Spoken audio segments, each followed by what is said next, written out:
Welcome to How to Talk to Kids About Anything with Dr. Robyn Silverman, a podcast loaded with practical tips, powerful scripts, personal stories, and simple steps to make even the toughest conversations easier. So get ready to get the information you need to make the impact you want from someone you trust, your friend, parenting expert, Dr. Robyn Silverman. Hello and welcome to How to Talk to Kids About Anything, where we give you the tips, scripts, stories, and steps to make even the toughest conversations easier. I'm so honored to be your host, Dr. Robyn Silverman, child and teen development specialist, author, and speaker, and most importantly, parent of two great kids who give me the opportunity to love, learn, and grow every single day, whether I want to or not. Believe me, I get it. It's not always easy, but we're in this together, and thankfully, we have a lot of people helping us along the way. Now, I want you to imagine that you have your kids in the same room. You are trying to get something done because, well, you're a parent or teacher or coach or someone who has tasks to do to keep life going in the right direction. You start to hear whining, some raised voices, and then a play-by-play. Ben is touching me! Emma took my whatever she took. Sarah made a meat face. Petitions. I want a turn. Stop making that annoying noise. Just leave me alone. And then wait for it. Mom! Dad! Or whatever your name is that the kids call you. Has this ever happened to you? Perhaps you've seen it happen to the families you work with, and you can feel the stress envelop the parents and the kids and everybody around them. Sibling rivalry is typically the unwanted gremlin that can spoil even the most enjoyable moments within families. So what are we to do? Punish, reward, break up the fight, time out? And what should we advise our kids to do when their sibling is driving them crazy? My next guest says, in no uncertain terms, when it comes to annoying behaviors, we must ignore it. And we are going to find out why and how and exactly what to do the next time you find yourself in the midst of a sibling argument. I know, if your kids are anything like mine, it probably won't be too long. Catherine Pearlman is the founder of The Family Coach and the author of Ignore It, How Selectively Looking the Other Way Can Decrease Behavioral Problems and Increase Parenting Satisfaction. Catherine writes the nationally syndicated Dear Family Coach column, and her work has appeared in U.S. News, Parent.com, CNN.com, Good Housekeeping, and more. She's a licensed clinical social worker, an assistant professor at Brandman University, and a mom of two kids and a dog. She's a New Yorker living in Southern California. I can't wait to talk to you about this topic because, well, of course, my children are just perfect all the time and never fight with each other. Yeah, right. Thank you so much for joining us on How to Talk to Kids About Anything. Welcome, Catherine Pearlman. Thanks for having me. I'm so happy to be here. Well, we're thrilled to have you. I have two kids of my own, and they do get on each other's nerves, so I am listening with my ears fully open. But before we get into the meat of the matter, I would love for you to tell us, for those who haven't read your book or your articles, can you tell us what gets you up in the morning and how you got so focused on making sure parents use the ignore it system? So I started my career working with homeless and at-risk kids, and I made home visits to help teen parents avoid having their kids removed due to abuse and neglect. And I worked with them for years, and everything was great. I worked in nonprofits, children and families, and then years later, I had my own kids. I moved to the suburbs, and what I found is that people around me were having a lot of very similar problems to the teen parents I used to work with in child welfare. And they didn't need therapy. They needed advice. They needed someone who could come into their house at the worst time of day and say, here's what you need to do. And so I started the Family Coach so that I could help people really enjoy their kids more. Like, there's certain parts of parenting you cannot avoid. You know, there's like unpleasant things like laundry, making lunches, and sick kids. You cannot avoid those things in parenting, but all of the negative behaviors, the whining, complaining, and tantruming, the sleepless nights, the not eating the dinner at the table, all of these things we can actually improve, and that makes everybody enjoy their time more. So I started a company called The Family Coach, where I would go into people's homes and help them with those exact problems. I would say, like, what's the worst time of day for you and your family? I would come then, observe, and then give them my recommendations about how I think they could improve things. And it was funny. It didn't matter why the parent called me, like what the presenting problem was, but there was one piece of advice I was giving to every single parent, and that ended up being ignore it. So they would say, like, what should I do when my kid gets out of timeout? And I would say, ignore it. What should I do if there's whining or complaining or negotiating? Ignore it. What should I do? And always it was ignore it.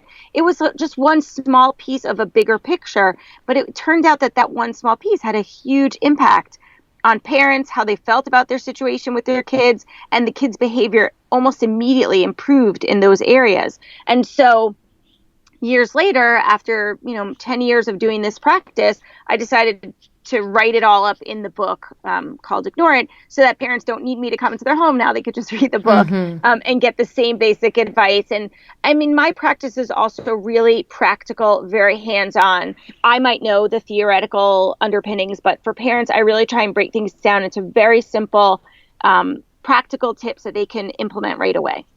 That sounds great, and I'm excited to hear about your tips and how we can better serve our kids, to have a more peaceful family.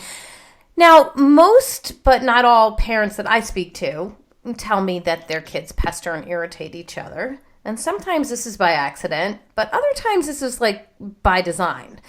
And I think my son was, picking up my daughter's stuffed animals or books or bracelets. He knows that she doesn't want him touching those things. And when my daughter, strangely, does the exact same thing to my son's stuff, even though she hates it when he does it to hers, that can cause a sibling fight right there. So can you tell us why a brother or a sister would annoy the other on purpose? So it's the most simple thing ever because it works.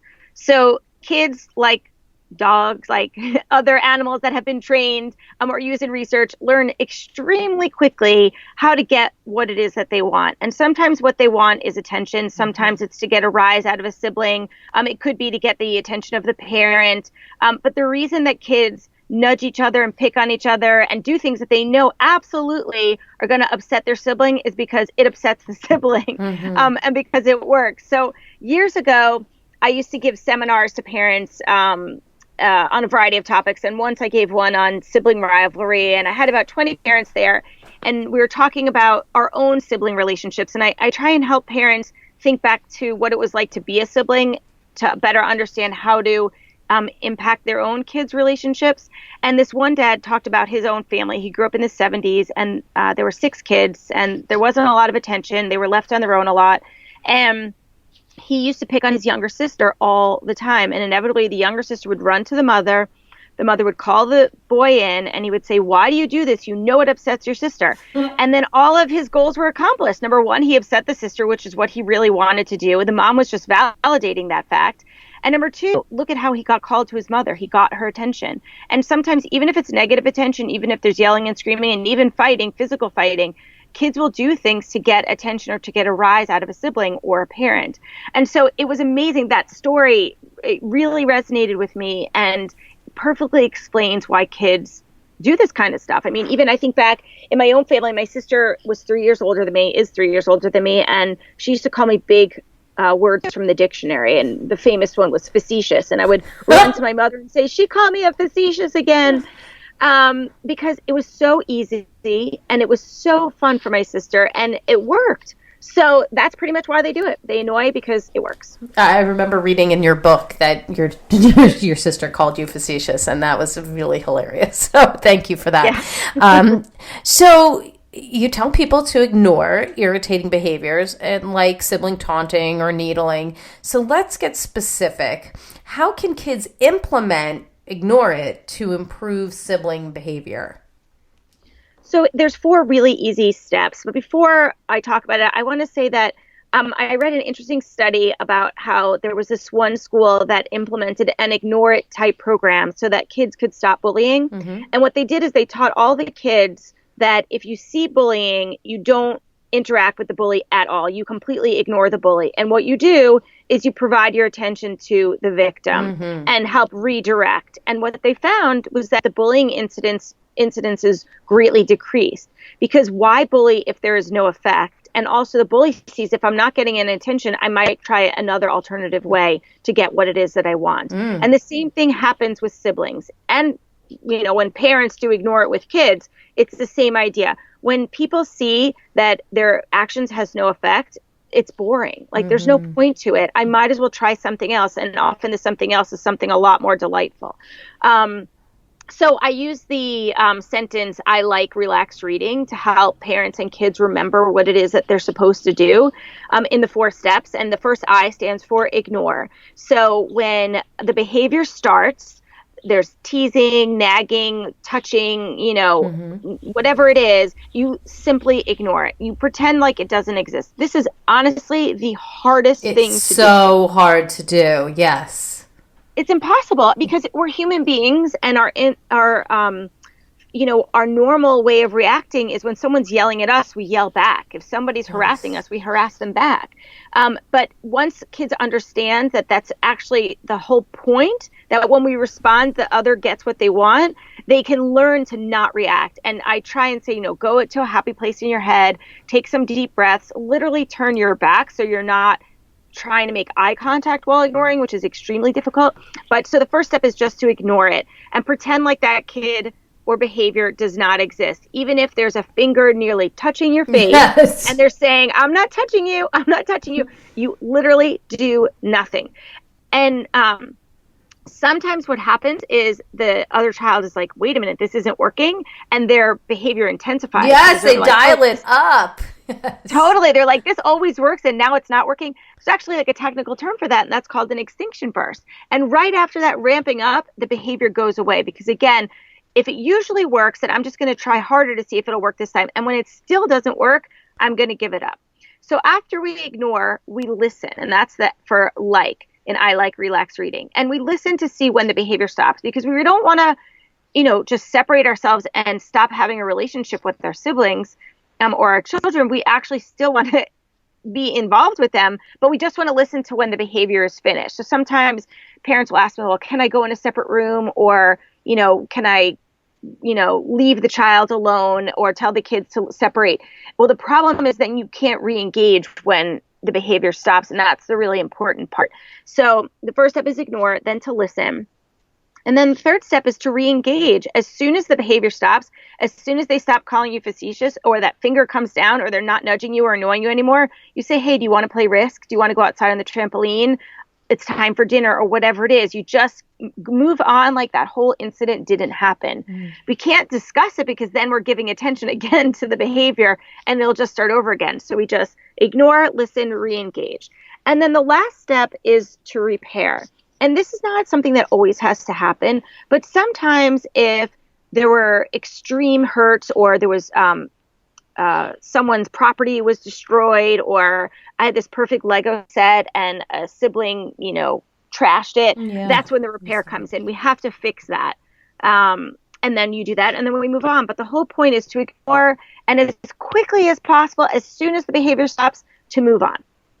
Okay, so in that final step, just to reiterate, for the repair, you were saying before that you really don't want to be discussing it. So how do you repair without discussing what happened?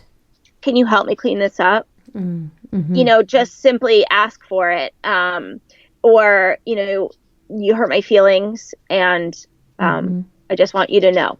Mm-hmm. And you can't make somebody apologize because that's hollow. Even if they say, I'm sorry, but they don't mean it, there's really no purpose in that. Sure. But you can still express yourself.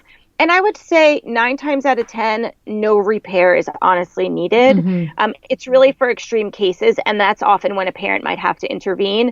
But up until that point, the kids can do this completely on their own. And it's actually incredibly freeing. And when the kids see, I'm ignoring you and you're ramping up your teasing, instead of feeling like worse and this isn't working, it's actually a sign that it is working. And kids can actually feel more powerful, especially the younger siblings who often feel very powerless against older siblings, or vice versa for annoying younger siblings. It actually gives them a tool and power to resolve the situation, and that feels really good. Mm-hmm. One of the things that gets on parents' nerves is hearing their children fight and whine at each other. And it's so easy for parents to jump in and say, enough, or put everybody in their rooms or take away whatever they're fighting about. But you say that this is really not the right tactic. So how can parents implement the ignore it system to sort of assuage sibling rivalry? So in general, I recommend that parents ignore anything that's annoying. Like that could be whining, complaining, and nudging, but it can also be siblings whining and, back talking to each other or complaining to each other. A lot of times parents can't tolerate it, and so they intervene. And when they intervene, they do a lot of things that make the situation reoccur more often. So they're providing attention. They're typically picking sides. They're getting frustrated and angry, and often that can be what the children want because, they're upset about something. They want you to be upset. And it provides reinforcement for that behavior. Like, I want you to get involved, so I'm going to be really obnoxious and annoying. And then you'll get involved. Typically, you'll pick my side, and then everything will be great. Parents really need to learn to kind of tolerate some of that and give kids a chance to work it out themselves. And very often they do. They usually don't because they're waiting for their parent to step in and resolve it for them. But it's really much better if parents can ignore all of that. Once it gets to a point where it's, leaning towards a physical confrontation, then parents really do need to get involved and hold everybody accountable. But up till then, really ignore it like as if it's not happening. And then the kid comes to you and says, Mom, and then whatever, fill in the blank, and you just say, go ahead and resolve it yourselves. And like as if you're not really that interested, push them back to go solve the problem. And then part of the issue is that parents typically feel like they need to make things fair for their children. So they get upset if one always takes advantage of the other. Someone told me the other day, the older one always wins out with the best seat on the couch and the best electronics and the best everything, and she really feels badly for the younger one. And I said, the younger one is fine with that. That's sort of like the pecking order. And every time you intervene, it makes the older one even more angry, who takes it out even more on the younger one, and you're just perpetuating the same cycle.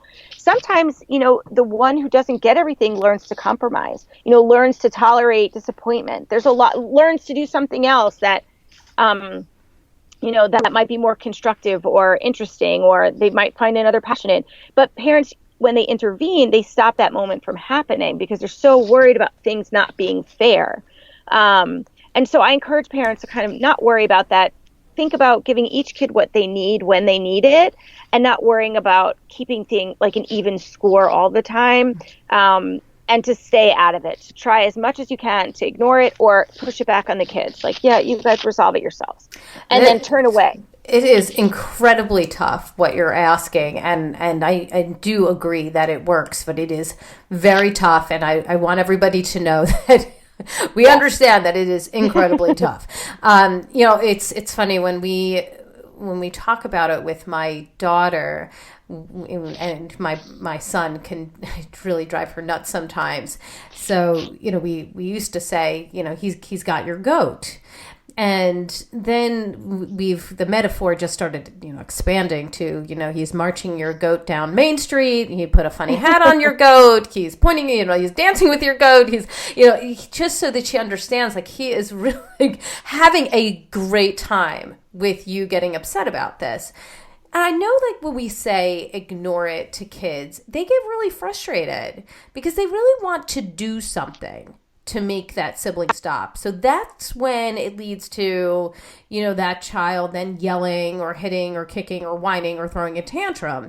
So beyond saying to them, ignore it, I would imagine that there's some kind of mindset that we need to do, or some kind of practice we need to do with them, so that when they're in that situation, they can do something. So what can adults and parents do to support their kids even before the situation happens? And then how can they support them while the situation is happening? Yeah, it's a great point. first of all, kids have to be on board with why they're ignoring, right? Because the bottom line is they want the behavior to stop. Yes. Most kids don't just want retribution. They want it to stop, and then they would be happy. And so it's important not just to teach kids, ignore, listen, re-engage, repair. It's really important to explain to them why they're ignoring, because every time you react, you're reinforcing that behavior. And any behavior that's reinforced will just be repeated.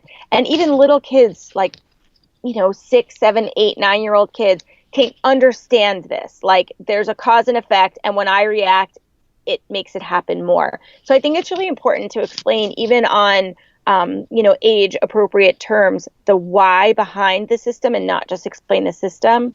And then I think it's really helpful for kids to struggle in that moment, just as it is for adults, is to actually go through what it would look like with a role play with the kid. Mm-hmm. So if their sister or brother is typically kicking them under the table, or, saying not nice things to them, you might actually take on a role, whether, sometimes the kids want to be themselves, but sometimes they want to be the obnoxious brother. Sure. And you can, that's even more fun. And then they can really let you have it. And as, if I'm playing the kid that's getting hurt, I'm going to practice, ignoring it. I'm going to turn my back. I'm going to talk about breathing and happy place in my head and all of these things, and then talk about the listening and help them go through it in a practice scenario. And then when they're comfortable, I would want them to really play themselves. Mm-hmm. So let's really go through it. And I'm going to say some mean things. And my point is, I'm going to try and be hurtful. Tell me what are a few things I could say. So I don't want to come out of the blue with, things yes. that might actually hurt the kid. I want the kid to tell me, here's what my brother says to me that really hurts me. And okay, those are the things I'm going to say directly back, rather than, I don't want to actually hurt the child by saying something that they hadn't thought of. And so then I'm going to say those things and watch the kid do it. And it's actually amazing when kids get the hang of it. They feel so in control. They feel like they've outsmarted that smart brother. Oh, yes. I have a tool against you and you don't even know it. And then to have them realize that, did it go away? Did it work? And if it worked, that'll help them remember to do it next time. And sometimes a parent can also, in the middle of an incident, have a signal to the kid, where I might just come over and tap you on the head, or I might, ring the bell or something, where it reminds you, oh yes, I'm supposed to be ignoring it. Because even as a parent, I wrote the book, and sometimes I'm engaging with my kids when they're complaining or negotiating, and then all of a sudden I'm like, what am I doing? Right. No, I was ignoring it. And you can start ignoring it right then. Just because you didn't start or you didn't do it this time doesn't mean you can't do it next time. And so it's nice for a parent to have some kind of tool or sign that they can help the kid without getting involved, but just to help that kid remember, you're supposed to be doing ignore it. Excellent. That was really helpful. And I like the sign to do in the middle if it's happening. And it's a little sign of encouragement, and it actually acknowledges that you understand what this child is going through at that particular time, and that you believe in them, and that they can do this. You have faith in them. So I like that. So, and I think empathy is super important. I mean, we have to let our kids know that we understand that this is very hard, and that they sometimes feel sad, and we have to validate their feelings. I mean, that's really important. I remember when I was younger, and my brother used to get my goat by telling me to get up, get him a sandwich, make me a iced tea. He used to just give me a laundry list of things he wanted me to do, and it used to drive me crazy. Until one day I just got up and did it. And I made him a grilled cheese sandwich, and I made him an iced tea, and I brought it to him. He's like, "You didn't have to do that." It was the last time he ever did it, but it was just so funny. It has nothing to do with ignore it, really, but it was just like going in a complete opposite, unanticipated direction, which I think ignore it certainly does, where, there's a child who believes and knows that typically every time he does that behavior, this is the response he gets, and then all of a sudden, not getting that response. So it's a great idea, and I would imagine that would cause some frustration at first, but I can also imagine that it helps to squelch the behavior over time. The interesting thing about the story you just told is that you resolved it, you figured it out, and so what if you got him the sandwich? Like a lot of times parents would intervene before you even got to that point, or would admonish you, like, don't do that. If he's so lazy he doesn't want to get up, don't do it for him. Or, he's just getting your goat, or whatever it is. We would get involved in that whole scenario because it used to be that kids had a lot more alone time. Yes. They had more time to kind of figure this stuff out. Parents are watching their kids all the time. They're listening. They're part of the conversation in ways that our parents really weren't. And unfortunately, they get involved in those situations where the kids might have found an amicable solution. Might not have been the solution I would have picked. I would have thought, that sibling maybe shouldn't have to do that for you, or you're taking advantage and that's not fair. So as a parent, I might have gotten involved. But the thing is, it's what worked out so beautifully is you didn't care. You just did it. And that was the end of it. It just is. I think it's just doing the unanticipated behavior. And it wasn't the desired behavior. My brother did not want me to get him a sandwich. He wanted me to get frustrated and to start yelling and sure that So he liked to get my goat sometimes. So let's say that two kids have to go brush their teeth, and each time they go and do this in the same bathroom, the parent knows for sure that the kids are going to start fighting. One's going to annoy the other, and the other's going to yell, and everyone is going to get irritated, and this is no fun. So imagine that these kids are sitting in front of you, or perhaps you do it one at a time. What would you specifically say to your child? Maybe the one who's constantly pestering, or the one who is really getting irritated all the time, to help them sort of de-stress and deal with the annoying sibling in a better way? What would you actually say to the child? Yeah, so two things. One is I would hold both kids accountable, even though I may know that there's one culprit who's really causing the problem. I'm going to hold them both accountable, because as soon as I pick one over the other, it just, again, intensifies and reiterates the same problem. And the second thing is I'd like to set something up before we go in the bathroom that helps them work together as a team to accomplish something desirable that they wanted. So I want to give them some incentive. So I want to think of something preventative. So what is it that they want? They want, for younger kids, like 2 stories instead of 1, or to earn something for the next day, like, a special cereal or a extra YouTube video, or whatever it works in your house, depending on the age of your kids. It could even be just like points for some kind of a reward system. But kids can get on board with each other, with their siblings, so much more when they're working together to earn something that they really want. And they don't want to mess that up. So even though my sibling is driving me crazy, is a pig at the sink and making a mess and, not letting me in and taking the cup from me and all these things, I'm not going to say anything because I want that point. So that's okay. That is a reasonable resolution. And sometimes the sibling who's making a mess might stop, or other times they might not, because they might not even realize that they're the problem.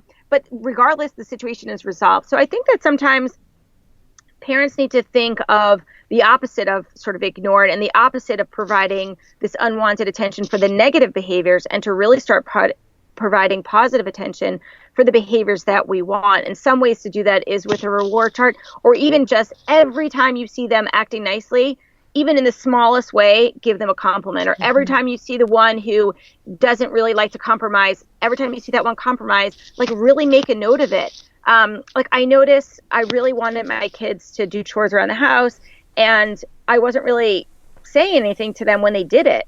But I realized I'm so thrilled. I'm truly, honestly thrilled when they walk the dog and empty the dishwasher, that I really needed to let them know that that meant something to me and not take it for granted. And then they would want to do it more because they could see how much it means to me. And so I think the same is true. We need to catch our kids being nice to each other, having good moments, and really praising that, instead of spending all of our time and attention on when they're fighting, that's asking for our attention. They want our attention. Let's give it to them, but let's give it to them when they're doing something positive.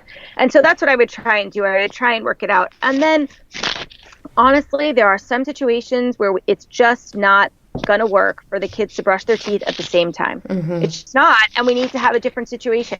Maybe we rotate who goes in first. Maybe the older kid gets to have 30 minutes, later bedtime, and that resolves the issue.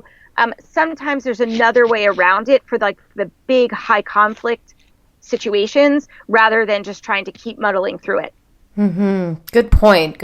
And kids need to know that you're on their side and you're there to sort of brainstorm with them. I think it's true, though, that when kids know that they're kind of a team and that if they, both are able to, whatever it is, brush their teeth in the same room together and without a fight, or they're able to watch TV together and both decide on the same program or whatever it might be, that when they are able to do that, they get some kind of acknowledgement from you, which is what they want so much of the time, and that they feel like somebody has noticed, and then they want more of it. So that makes sense to me, and I think that's a good system. With my children, they have a marble jar, and if they're doing something that is highly desirable without me needing to prompt them in any way, that's a 5 out of 5, and that's they can get a marble that goes in the jar, and once they get a certain number of marbles, they're able to do something special, whatever it might be. Because for me, I want to make sure that I'm highlighting those really desired behaviors, whether it's cleaning up, a mess that was made in the kitchen without me needing to say anything, or it's going out of your way to be kind to your brother and help them, or kind to your sister and help out, and running out and saying, Mom, do you need help with the groceries, without any prompting. All of those things are really highly desired behaviors. And what I find is anytime that they are highly praised for those, that is the first thing they will do that day. They want to do that behavior. Yeah. And, unfortunately, and I think that's so true. And I think a lot of parents want to do that, but they're exhausted. Exactly. They're a little bit beaten down from life, of whether it's working or being home with the kids, and struggling with discipline and eating issues and sleeping issues. And they're spending all their time and energy managing all of these misbehaviors and negative times, that they're actually missing this golden opportunity. And in some ways, they don't feel like praising their kids. They're so angry, they're upset, they're tired, they just have no more to give. And they really need a push to do it. Because I think most kids really do respond extremely well to positive attention, to reward systems, to even just saying, hey, good job, high five. I'm so proud of you. Thank you for doing that. All of those things are actually really meaningful for most kids. And again, if they can't get it the good way, they're going to get it the not so good way, by harassing and, whining, complaining, and negotiating and picking on siblings. If we could be frank, though, of course, when it's not just the behavior that's coming from, from nowhere that's irritating. It's the behavior that they keep doing over and over again. Every day in the bathroom, every day in the kitchen, every day. It gets really frustrating because, as a parent, you're like, I've already said this. Like, I've already addressed this. And it gets very frustrating to have to constantly deal with the same problem over and over again. So I guess, when you feel like you're constantly saying the same thing, ignore it. You're always like, wait a second, I need a tactic to do something, but I guess that it's really a tactic to not do something. Well, there's a couple things. I mean, one is obviously I want parents to stop reinforcing the negative behavior and start reinforcing the positive behaviors that they want to see. And that's really what Ignore It's all about. But I also really try and teach parents how to use consequences instead of, asking a million times, have you done this? Could you do this? Empty the dishwasher, and dealing with an argument. Can I do it later? Can I do it in 5 minutes? Like, all the things that go on when we ask our kids to do stuff. Either we get in an argument or we end up doing it ourselves, and both things are very unpleasant. But what parents really have to do is set up, here's the expectation, here's the consequence, and here's what will happen if you don't do it. And that's it. Now I've asked you, the consequence. That's it. but a lot of times parents don't follow through with the consequence, again, because they're tired and a little beaten down. And so I like to give parents a variety of tools. One is, again, with the expectations and the consequences, ignoring all the annoying behavior, set up the reward charts. I think that most parents, they want to fix their situation. They're desperate to fix their situation, but they don't necessarily have the tools. And so I try and ignore it to, kind of review all of the things that I would do with parents when I would come in the home and give them a bunch of tools that would help them, including, allowing for natural consequences. Like, I'm not going to beg you to do your homework. If you don't do it, that's on you. You're in middle school and you're going to get a bad grade and you're not going to get into the class that you wanted, or you won't be able to play basketball anymore because your grade point average is too low, or whatever it is, to help parents be able to have some tools that they can follow through on that are pretty simple to implement that can change behavior. Right. Absolutely. Would you mind going through some of the consequences that you find would be appropriate in these kinds of circumstances? For example, the one that you just put. So, you don't do the dishwasher, and so this is what's going to happen, and how you would talk to your child about it when you're requesting they do it. So I would say it's your job to empty the dishwasher before dinner. If it's not done by dinner, then you're also responsible for doing the dishes, like the dinner dishes. Like, you have to empty the dishwasher and do the dinner dishes. But if the dishwasher is empty, then I'm happy to do the dinner dishes. And so kids have to know, for example, you need to put your shoes on right now. We're leaving the house. If you don't put your shoes on, I'm going to take you to school without shoes, or I'm going to pick your shoes for you. I mean, that's a lot of kids struggling about, what should I wear today? I don't like that outfit. I don't like this outfit. Okay, you have 5 minutes to pick an outfit. If you don't pick an outfit, I will pick one and we're going to school. And that might mean a very horrible morning for that parent and child. There will be a lot of complaining and tantruming and anger. And that's where ignore it comes in.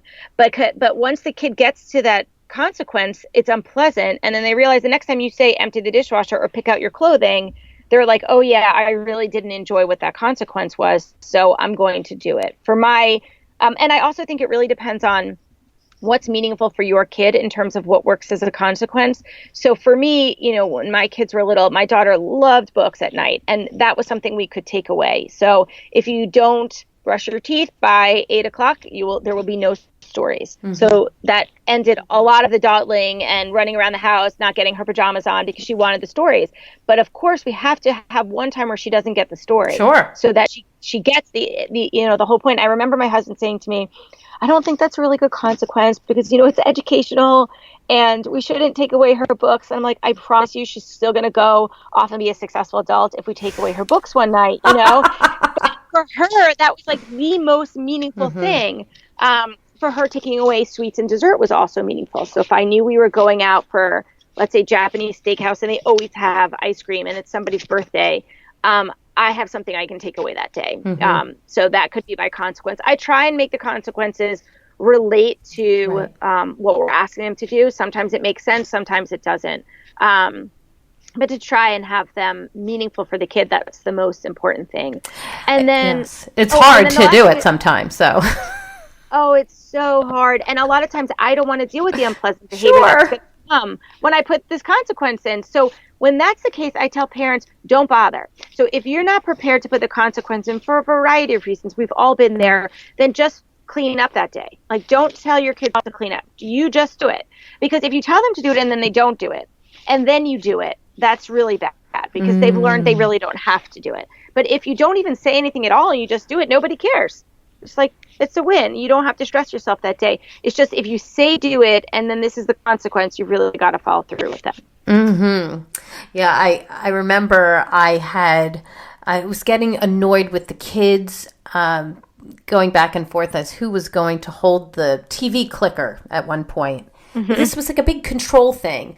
Not that they were touching they were actually using the clicker because we were watching a movie at the time, but I seem to remember that they were fighting with each other about who was going to hold the clicker.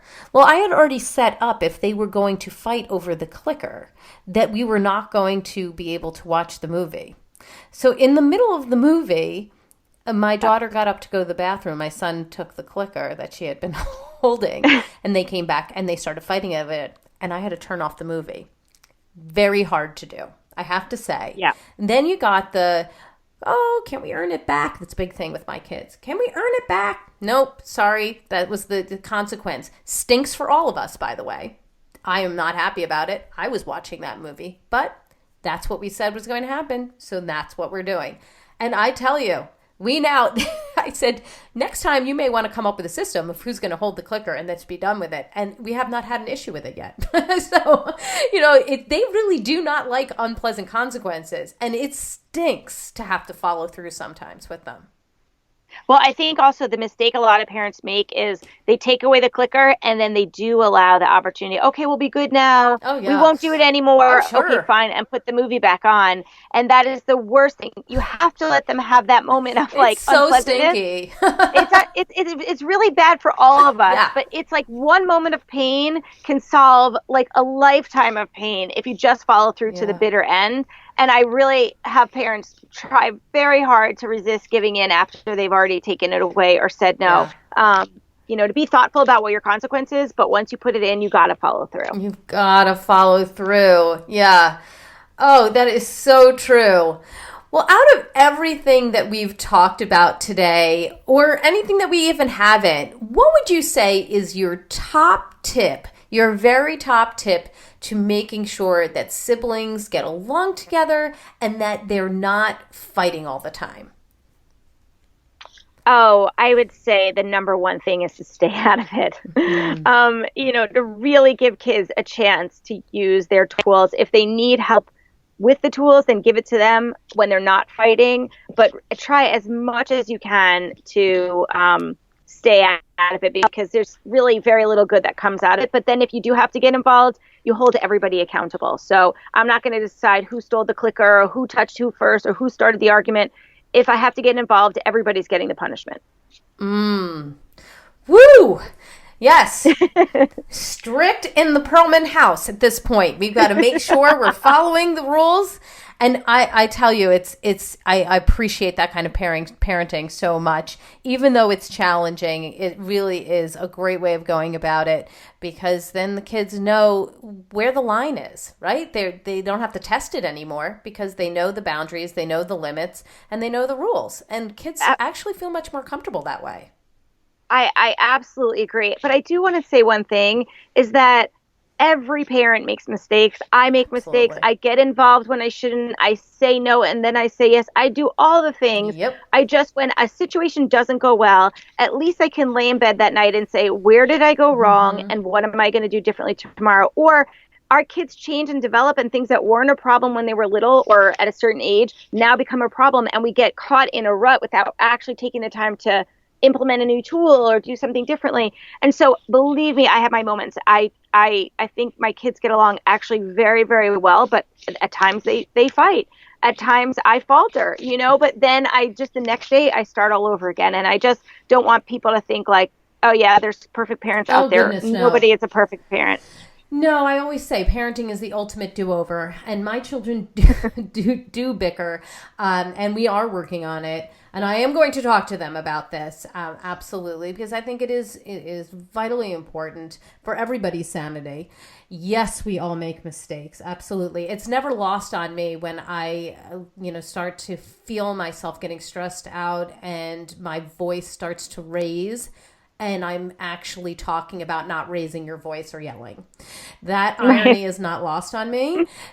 So I get it, and I do it. I do it quite a bit. I make a lot of mistakes myself. So that's why it's great to be talking to you and to other experts to make sure that we're pooling our resources and we understand the best methods for all of these different things. And speaking of resources, what is the resource of the week? Where would you like us to go? What would you like us to do to find out more about you and your great work on Ignore It?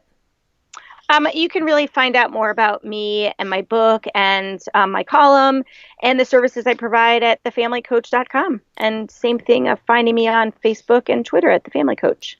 Perfect. I just want to say I really appreciate all of the time you spent with us today and for giving us these tools and really breaking things down for us. Ignore it sometimes feels very disempowering because you feel like you're not doing anything, but you really are. You are doing something. You're recalibrating the system.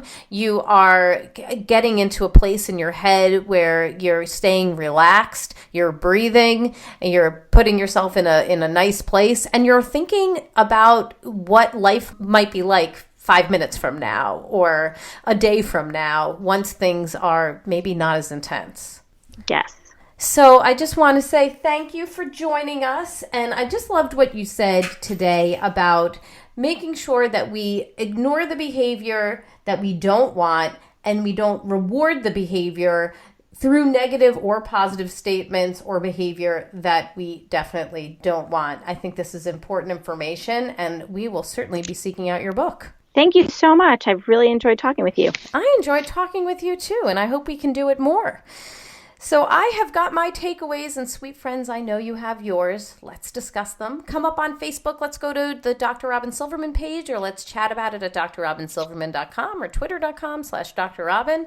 And if you loved this podcast like I did, I hope you'll go up to iTunes and rate and review it so that other people can find out more about Catherine and her book, Ignore It, and all the tactics that she has told us about today that are certainly going to impact our lives and our families.